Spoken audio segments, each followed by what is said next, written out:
This morning, I'm reflecting back 25 years ago when I was trying to keep everything hush-hush that I was leaving the Amish. I wanted to keep everything secret because we were not allowed to do any running around, room springing like some other Amish do. And we had to keep everything secret. You can't even talk to your closest friend, your buddies, or your brothers, your siblings. So I didn't let no one know that I was planning on leaving the Amish, but 25 years ago this week is when I turned 18 and left the Amish. And I didn't want to hurt anybody's feelings. So this morning as I was thinking about that, I thought, I knew that my family would take it very hard. I knew my dad would take it hard, especially my mom.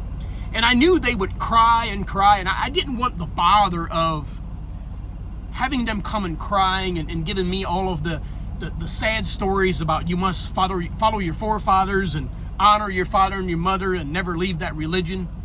But I knew in my heart, looking back 25 years, I remember the desperation that I felt. I was so desperate to find freedom that I would have done just about anything to get that freedom. I don't think any of my family members realized how bad I wanted to eliminate the life that I was living in at the time. Dad had physically abused us. Religion had shunned him, made him more angry, where he abused us even more. So I never really had a relationship with my dad growing up until I was upper teenage years, and then I got to break some rules with him, some funny moments I've shared on here before. But I still didn't have a relationship that I desired and wanted from my dad. And as I think back 25 years, I remember how I left. I felt the freedom. My English buddy was waiting down the road for me, and I remember I wanted to look back and I couldn't. I just felt this joy and this peace come over me, and I couldn't even look back.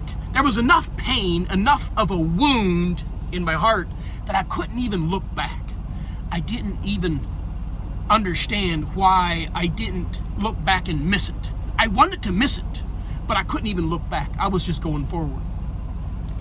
So the next morning, I was working with my buddy at the local pallet shop next to our Amish farm, and Dad comes walking down.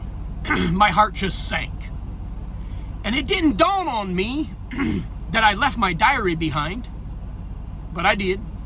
It was supposed to happen that way. But it broke my heart. I didn't want Dad to see my diary. I didn't want Dad to see all of the stuff I wrote about him and other things about the church, about the bullies that bullied me because Dad was different. Dad was being shunned a lot for breaking Amish rules and getting drunk, and he had a lot of depression. So I wrote a lot of that stuff in there, and I didn't want Dad to read that, but I saw Dad coming down to the pallet shop. I had cut my round bowl haircut off. I didn't look Amish anymore. I didn't have Amish clothes on because my English buddy helped me get all of those things. And I didn't want Dad to see that either because I knew that would break his heart.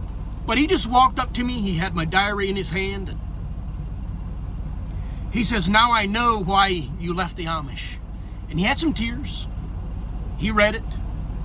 He says, "I'm the reason you left." And I said, "No, Dad. Don't blame yourself." I said, "There's a lot of reasons why I'm leaving. I'm not happy. I don't want to stay in a religious Amish church that said I can't get baptized because I rode a bicycle 2 weeks prior to that." So I blamed that. I didn't want Dad to feel blamed, even though he was a lot of the reason. But I didn't want him to feel bad, so I just told him, I disqualified for the baptism because I broke some Amish rules.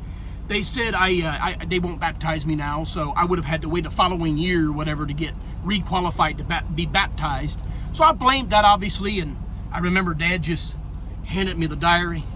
I took it from his hand and I threw it right in the dumpster behind me because it was painful and I didn't want him to see that. I thought I brought it with me, and I didn't have it with me. I left it laying on the dresser drawer, and Dad read everything. And that was the first time he looked at me and he said, "Son, I love you." And I remember I'm gonna get choked up. And I remember I thought, does that mean anything? It meant something to me, but I was like, why does it mean something? We never said I love you. We never showed compassion. We never showed affection of love to one another. And I thought, wow, that really touched my Dad deeply what I wrote if he's willing to say I love you. But I didn't want his feelings to be hurt. So then I proceeded on with my happy life, and I didn't see any of my family for a long time. I refused to go visit. I'm just enjoying my freedom. And then over the next 5 years, I went out and I pulled into the driveway without Amish clothing on, which went against Mom's rules. My mom is a daughter of the bishop. My grandfather was a bishop, so she was always more strict. She had rules that I must wear Amish clothing in order to come out and visit and park my car next door. I cannot drive a worldly car onto the property. But when I pulled in anyway, Dad always came out to the curve of our driveway, went in and went on a curve. Dad met me out at the curve there, and he was just fine with it. He says, don't worry about what Mom said. I'll come out and meet you at the end of the driveway or by the curve, and I'll chat with you. And then secretly we started chatting here and there at home, and also wherever we could meet at without the church and the family knowing about it. So that was precious to me. And then he made plans to leave the Amish with me. And I didn't believe him for a long time, but then one Sunday he had a back injury and he stayed at home, and the rest of them went to church. And my girlfriend at the time, my wife now, my girlfriend at the time, I was just dating her, and she went with me, and we pulled in on a Sunday, and it's just Dad at home. And we tried to hide the car, behind one of the outer buildings. And we sat there and we just chatted with my dad, and he says, I'm serious about leaving. I said, are you? Okay, awesome.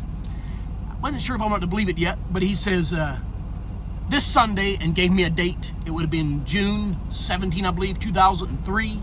He says, I want you to come out and pick me up, 9 a.m. I said, well, next Sunday I'll come out and see if you still feel that way. And if you do, let's plan on picking you up. And that's exactly what he did. He planned on still leaving. I knew that he had relapsed in alcohol. He was very depressed. The church had been shunning him at the time, and I knew that he relapsed. I could smell the alcohol, and I didn't really care how hard it would be to deal with his alcoholism and depression. I was just finally happy that I would have a relationship with my father, and that he wanted to live freely like I did and leave the Amish. But I still didn't know all that was in here, all the thoughts, the things he's dealing with depression, the heaviness. Something was weighing him down, but I didn't know all those things. I was just focused on, wow, my dad is going to leave the Amish. This is wonderful. So obviously, as a lot of you know, I've shared my testimony. That Sunday didn't arrive because Saturday is when I got the gruesome phone call that he had, took his own life. And I struggled for a long time with that. I had a lot of depression, and it tore me up. But you know what? This morning, as I reflect back 25 years, I know Dad had he was wrestling with all the other family, Mom, Dad, the children. He loved them too. So I just wanted to share that with you on the 25th anniversary.